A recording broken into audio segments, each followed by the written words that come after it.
Welcome to Simcast, a podcast brought to you by the Society for Imaging Informatics in Medicine.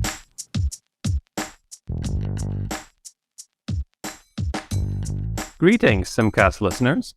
Today we chat with our friend, Dr. Chris Roth, about the Practical Imaging Informatics book, Chapter 19 on User Governance. Dr. Chris Roth does not need an introduction, but in case you have not heard the name before, he holds a lot of responsibilities. He's the Vice Chairman of Radiology, Information Technology, and Clinical Informatics at Duke University, Director of Imaging IT Strategy at Duke Health, Professor of Neurology. He is the Chair of SIM Program Committee, and most importantly for me, myself, he's a self-admitted fan of Simcast. I hope you enjoy listening to this episode as much as we enjoyed interviewing Dr. Roth.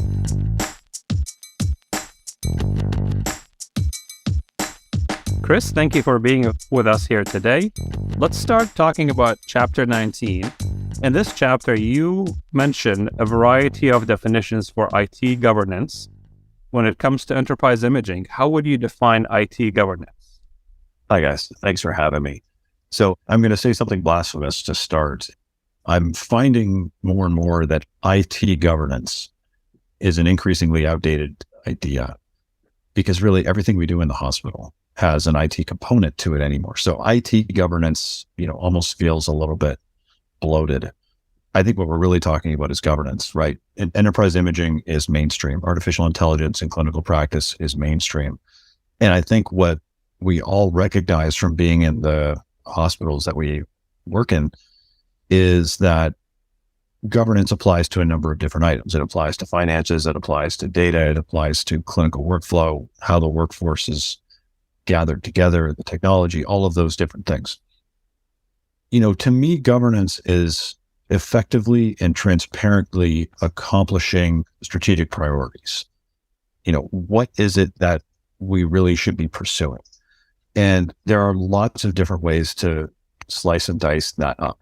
So depending on the size of the project that's being involved, you might ask a number of questions, right?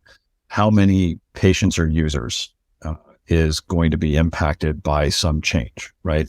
Everybody versus a small group, right? Small group, if it's a big work effort, may not get prioritized high enough. If it applies to everybody and it's good, it's going to get prioritized higher.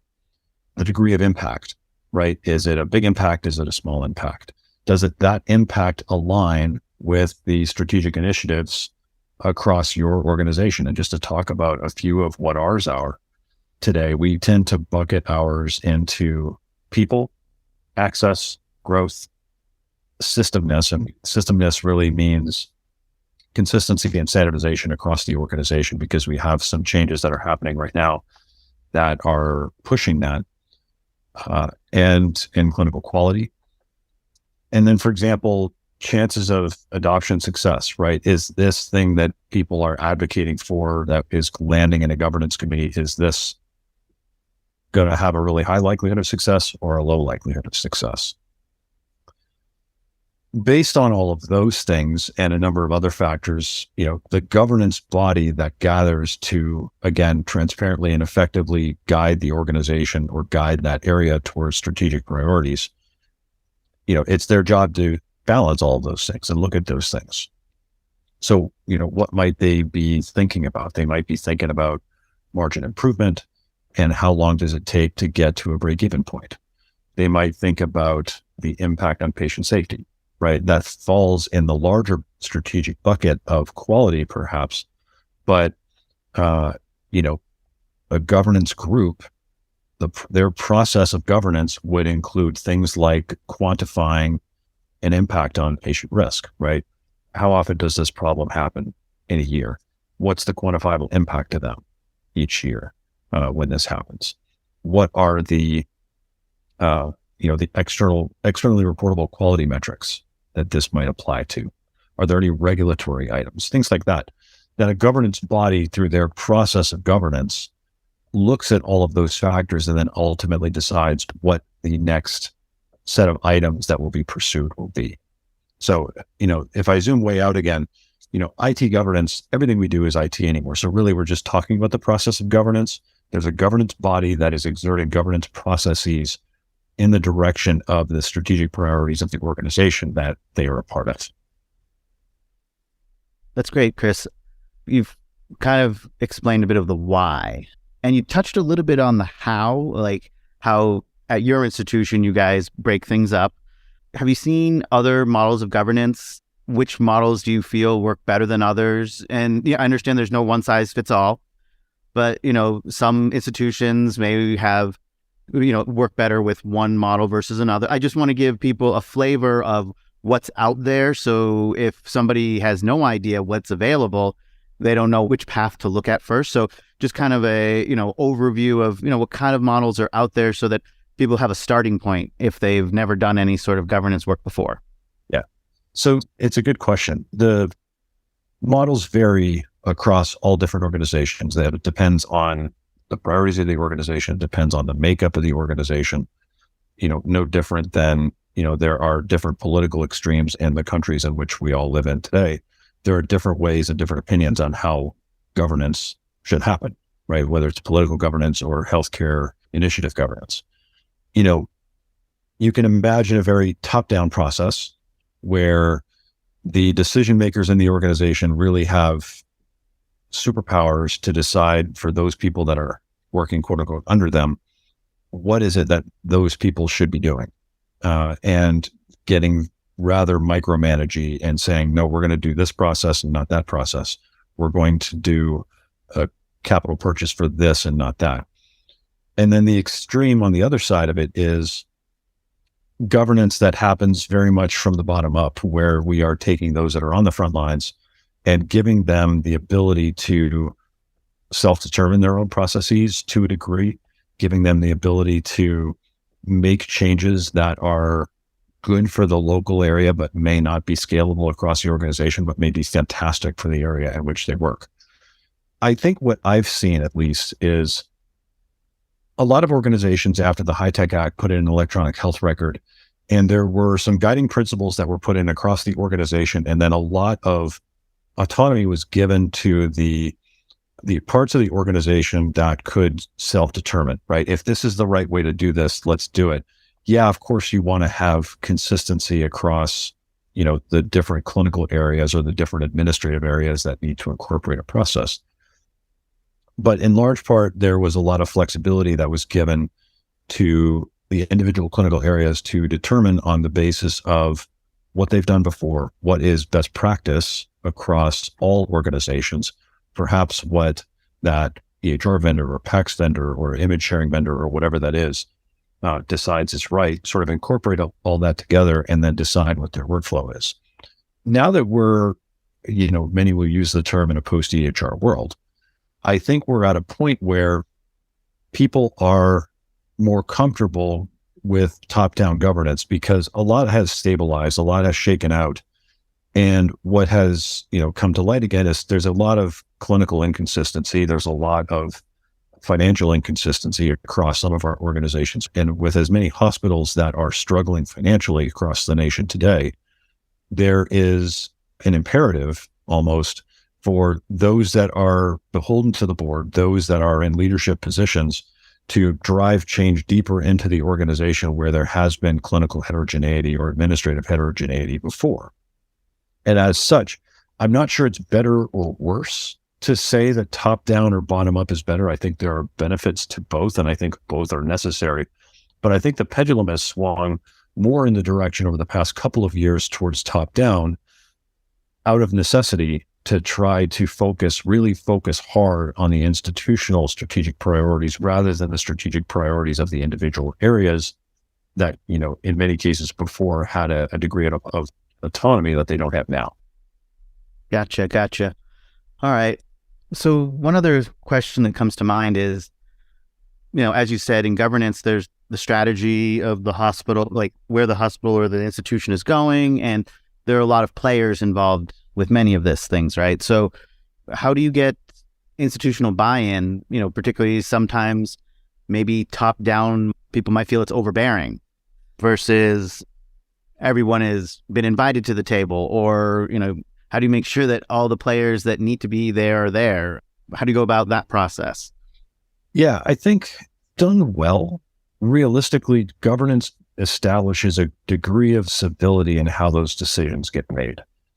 There's a degree of conversation and collaboration that certainly is there. There are still forums of those conversations, but really what becomes apparent is when a real decision maker in the organization says, we are now beholden to this quality requirement. We have to do this. There's no question on this anymore. So we're doing it. We are X million dollars in the hole last year. We have to find a way to get more patients. We have to find a way to cut costs or cut staff or mitigate against the inflation that we're happening now. This is something that we just have to do. And really that conversation is what drives those changes, because in the absence of those, if people, I'm going to say lower in the organization, and in many cases, I'm one of those people, lower in the organization who's trying to drive change that I think is right. In the absence of those kind of top-down mandates, what you get in some cases is lots of people trying to work deals on the sly, right? Hey, I'm a friend with this decision maker on our local governance committee. If I send him a Christmas card, a Christmas gift, and take him out for a beer and explain my situation, maybe I can get my thing faster than, someone else who doesn't have that relationship with them.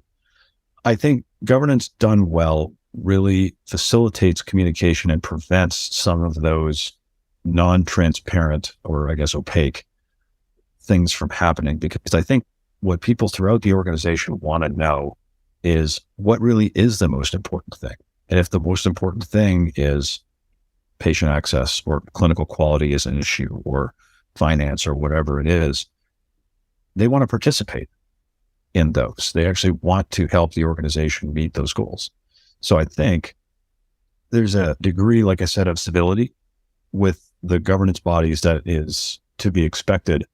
And I think it's the expectation of those that are making those decisions and leading the strategic plans and supervising others to really explain what's important to the organization so that the processes of governance work well and everybody can achieve the strategic needs of the organization. So, Chris, would you say that mission statements are relevant today? And if so, can you describe the value of a mission statement for an informatics governance committee? Sure. I think mission statements by themselves are hugely important for personal and professional direction, but I think they're insufficient by themselves personally. I think they need to be combined as part of a charter for any governance body that includes a bunch of other things. So what are those things? It would include principles that the committee will live by. These may come from higher up in the organization to define, these are the most important things we want you to pay attention to in your local governance. How communication in and out will happen, how often it will happen. The charter should include who that committee reports to and who reports to it. The list of tasks, obviously, that group will be accountable for or that they're permitted to do, right? Some governance bodies, for example, have the authority to send money and some don't. How often they meet, who's in the committee, and who do those people represent as part of the committee, who the voting members are, who the non-voting members are, what quorum looks like. All of those different things are part of a good governance process. And that's why I think the mission statement of a governance body is important, but it doesn't, give the full picture of what a governance body should do. Yeah, there needs to be a good amount of detail in setting everything up. Like you're talking about who votes, who doesn't. What do you do in the event of a tie break? You need a tie break, right? So, sometimes the paperwork will say like whoever the chair of the governance body doesn't vote unless there's a need for a tiebreaker or various things like that, right? And then making sure that there's equity amongst the different parties involved. I remember Paul Nagy was telling me during a PACS upgrade, everyone was evaluating different PACs, and this speaks to the governance aspect that you're talking about. And you could be either in the radiologist camp, the finance camp, or the IT camp. Like you couldn't be in two of them. Like if you were a radiologist who was also an administrator, you couldn't be in finance and radio. You only got one vote in one camp, right? And then everyone got a chance to evaluate, So that was part of their governance to make sure that people weren't voting from two different camps and muddying the waters. You had to pick one. So those kind of things make a really, really big difference, I think, with some of this stuff.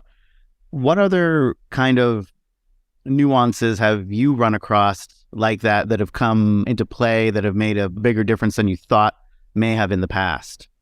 And just to spin off of what you said a second ago, Prasanth, I'm talking about a governance body like it's a sort of a binary entity, right? You can draw a box around this. But remember, a governance body is made up of human beings, largely who are interested people who probably work hard, represent other people well, generally are collaborative, and they have vested interests too, right? Maybe they're one of the clinical folks who's really struggling with a process that could be solved by something in the governance queue to prioritize. Maybe they have a pet research interest. I'm saying pet lowercase, like, a vested interest to solve a particular problem for them individually. You have to remember that any governance body is an amalgamation of all of those people. And the things that are important to them, you have to bring all of those folks together so that not only can they bring forth the issues from the people that they supervise and the things that are important to them, but you need to bring them together in a sort of singular body so that they can be receptive to the other groups that need things that are outside of the governance body. Let me try to say that differently. In any big organization or any practice, right, there's going to be needs from somewhere else in the organization that is going to have an imaging component to it, right? It may be a scheduling win or a win in procurement or something with finance. There may be some big project in pre-authorization, just made that up, that requires imaging insight, requires imaging staff members to participate in, and will take those people away from the things that they would consider more important. So there needs to be not just sort of outward messaging and outward effort from a governance body, but there also needs to be a degree of plasticity and receptiveness to things that are happening from elsewhere in your organization so that that body can say in good conscience, you know what, this thing that's happening somewhere else in the organization actually is more important than anything else we have on our list right now. We really should do this. How would you describe how governance can impact many areas of an organization? Maybe you can share how governance can impact culture, communication, etc.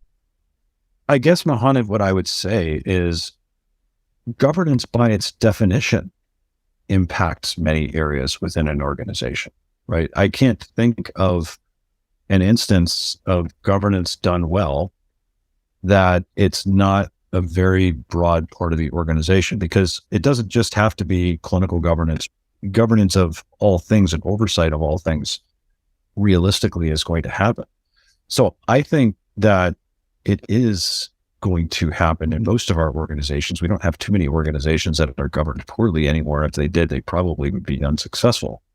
So by definition, I think anymore, and probably to some degree in the past too, it's just part of the organization that we work in.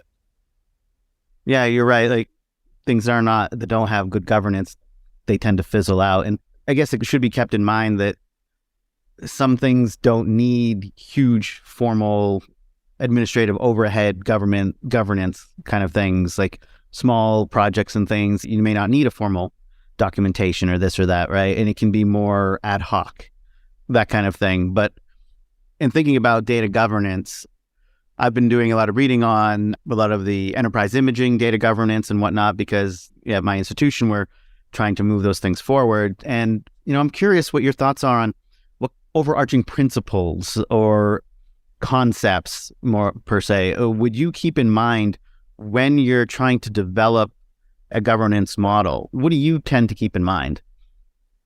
So I think if I spin back to something you said about 30 seconds ago, you were talking about how some things don't require a lot of governance because it's fairly small, it's understood, it's, to be expected, it's standard of care, if you will. This is just the right thing to do. I think in the early aspects of any new thing, you actually require a lot more governance because it's a whole new concept. It's not well understood by people that would use it. It's not well understood by people that would consume it or create it. is an uncertain area. So I'm thinking about AI, for example, right? There are pretty deep touch points now with your question around data governance, right? How do you manage all of that? So, thinking about data governance in the perspective of AI governance in our organization, one of the things that we've started doing is really getting tangible and specific around, what are the items that we want to have insight into for the individual models that are in our practice today. So what we've actually started doing is building out a registration of all of the imaging and non-imaging models that are in our clinical ecosystem. And I can, see it expanding soon into, things that are coming down the line with research and IRBs. So we have, as part of anybody trying to bring a new model into our system, there is essentially a couple of AI committees that they have to go through that look at, what's the implementation, what is the long-term monitoring of this, how does it fit with regulatory, all of those items. And then we make them fill out what actually turns out to be an Excel spreadsheet, but goes to a lot of different people. So they have the ability to oversee how the data and the AI are being used. So what are the items that we're capturing? We capture information about the model, title, version, who's the vendor contacts, contract information about it, who is the owning and using department, who's the executive sponsor, who's the clinical owner, as in who's the frontline doc, who's responsible, so that when this thing struggles, we can go back to them and ask them to take another look at it.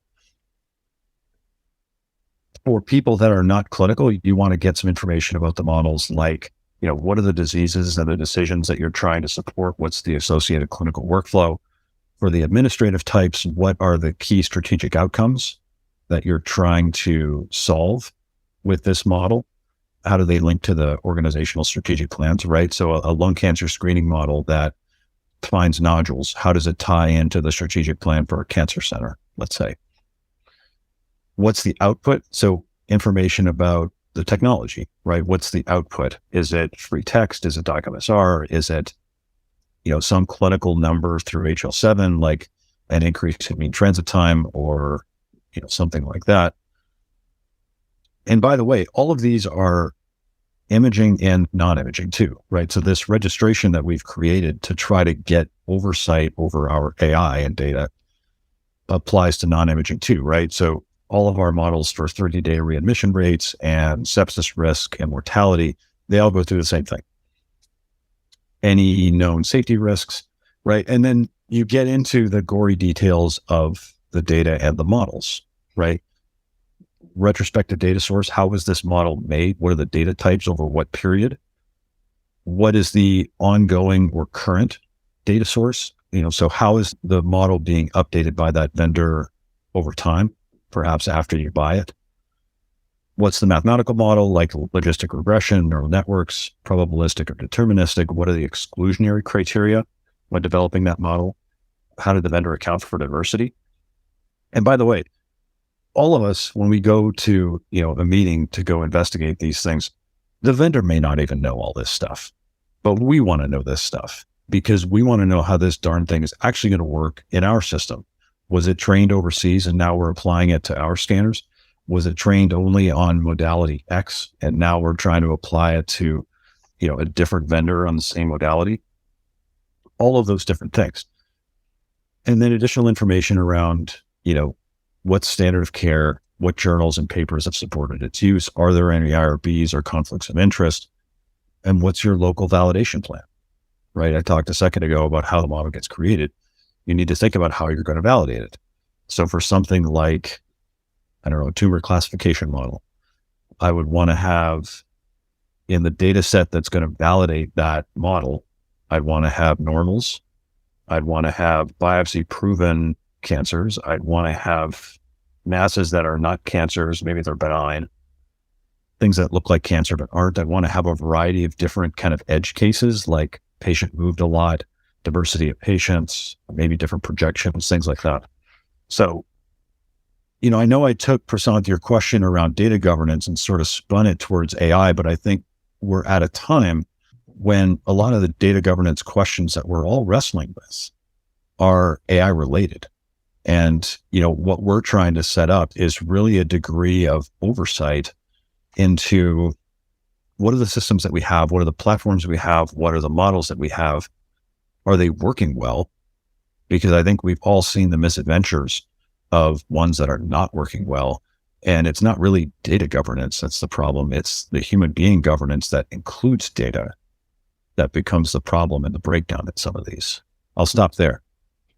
It's kind of funny that you're talking about assessing like where the information came from and making sure it's diverse and whatnot, because it makes me think about as an MSK radiologist and going through training in like, especially in pediatrics where it's bone age, right? And we're supposed to take this bone age study that was done on kids in England and apply this to basically everybody, right? And that goes against many of the things you just talked about, but where we were at then, I'm not trying to throw shade, but it kind of shows the progression and evolution of how we're thinking about things and saying like, okay, well, maybe at some point we need to redo the bone age studies and things like that so that we actually do have a more diverse application and set of images so that, yeah, we can better show those things and, applying that forward towards AI and everything else that you're talking about. But it's just kind of funny to think about it historically and be like, yeah, we're still using the same book by Glorick and Pyle that we've always used, but we all kind of know that there's some issues with that too. So yeah, it's a funny thing. Mohannad, you had a question you wanted to ask? Yeah, so we don't usually get into the weeds like this, but I am curious. So Chris, like you talked about how you document every AI model that gets deployed. And for me, I'm a sucker for IT systems, the underlying IT systems, right? Because you generate so much documentation, it's easy to kind of hoard documentation, but then sometimes finding that could be hard. So, from somebody who believes in the difference that these specific IT tools can make in, productivity of people and saving time and job satisfaction, I'm curious, what did you try that worked or didn't work here? Not just IT systems, but also, for example, you mentioned the example of the AI model stops working. So you want to contact the doctor who kind of is the champion for that one particular area. Is that something that anybody in the organization can find, or is it only accessible to the Informatics Governance Committee and so on and so forth? Yeah, it's a fair question of you don't want some of this information to get out, right? I wouldn't want to buy a thing and then have somebody else who is sort of poking around, who has a relationship with some vendor, to say, hey, check out this thing that I just pulled from one of your competitors, right? There is a degree of, I guess I'm going to say oversight again, in who can have access to it. Right now, we're pretty early, realistically. It's members of the committees that have the ability to look at this. But, if our CEO, who's not a member of the committee, wanted to take a look at it, yeah, of course. If I wanted to share it with somebody that I trusted, perhaps my chair, we could. It's not a perfect system, but really what we're trying to do is manage in this very nascent early area that we're all trying to learn about and is kind of intimidating and is fraught with risk. How do we really share knowledge with each other? How do we get information out to people who maybe they don't need to know all the details of this for their project, but maybe they need to know it for their next project? How do we share out things that went really, really well and things that went badly in a prior rollout? So we're trying to gather all of this information and put it in front of decision makers so that we can all learn from each other. I'm not sure I have any specific things that went spectacularly or poorly. I think that's, the knowledge gathering and education is not so much the problem. It becomes the implementation that is. Over this time, we've talked a little bit about here and there about some transparency. And I was hoping you could talk a little bit about how you go about expanding the value of being transparent, particularly around the agreed upon prioritization lists that, like you talked about being aligned with the goals from, the institution and things like that. How much does that come into play? And in your experience, how is that best done? I think in an ideal world, if we all had unlimited time, that would be exactly what we want to do. And I think we do that a lot. I don't do it as often as I really think I should. And I'm saying my governance groups that I work with. I think that we talked about transparency at the beginning of this. I think it's a mandate, it's an expectation for any governance body that there should be a degree of openness to how the decision-making happens. And that openness often lends itself towards scoring systems that are agreed upon ahead of time, that any new thing that shows up goes through. So there was actually a paper that I was a part of. Duke was a part of it alongside MGH, Brigham, and Stanford around AI. And, there was a scoring system that was put in there that was kind of a mock, just thrown against the wall. But what it looked at was, what are the items you want to think about with respect to buying AI, let's say? Local performance and ease of use, the scientific evidence that supports it. Is it, limited or is it strong? What degree of harm or bias might there be? Low, medium, high, or unknown, right? Do we not know? Technical readiness, value, clinical impact. You can quantify these things in a way that the next person that brings a, shiny item that they want to buy to you goes through the same scoring system that everybody else got.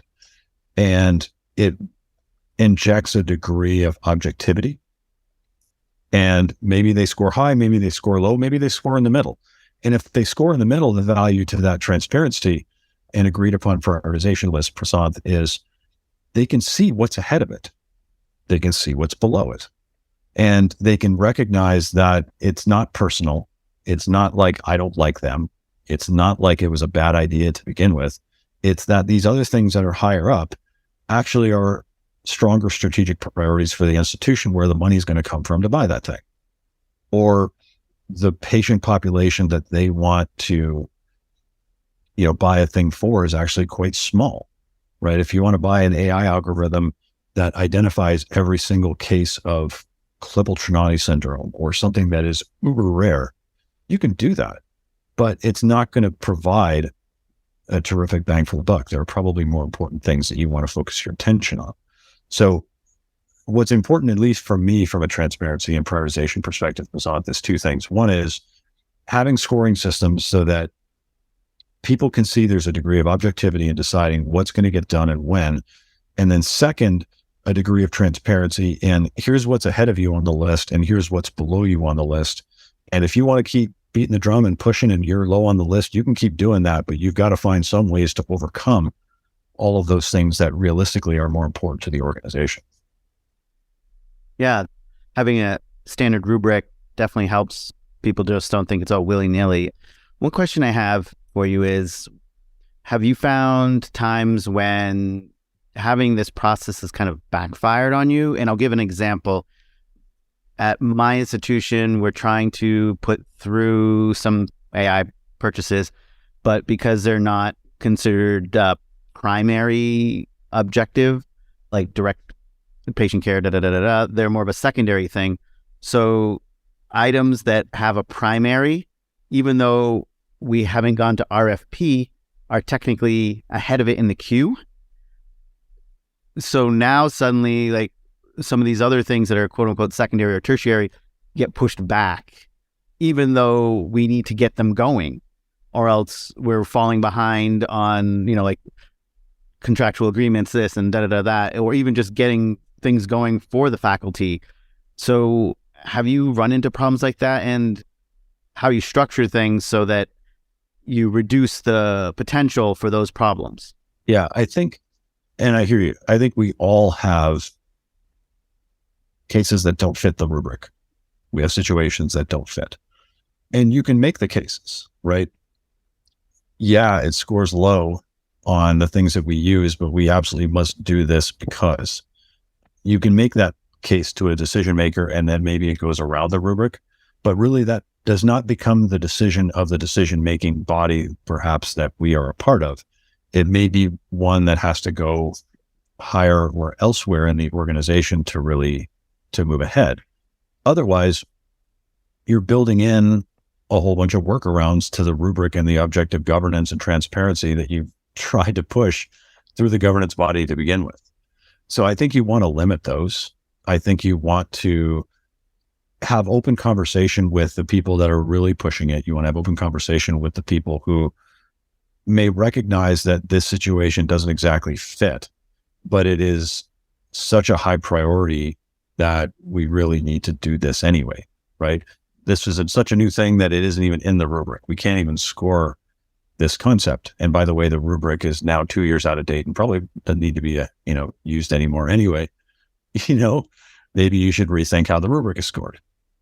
So I think so, but I think those should be the minority.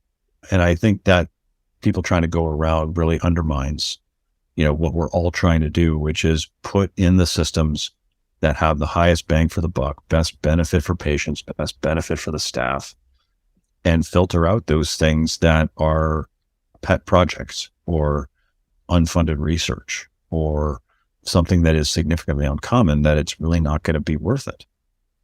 Chris, thank you so much for being with us here today. Appreciate all your thoughts.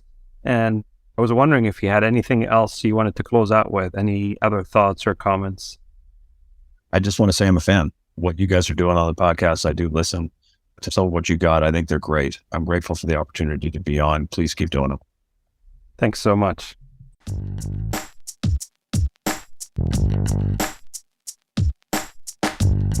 Simcast has been brought to you by the Society of Imaging Informatics in Medicine. Please visit our website at siim.org for more information and educational content, including webinars and an archive of prior episodes. Please follow us on Twitter at sim_tweets. Thank you to our listeners for your continued support.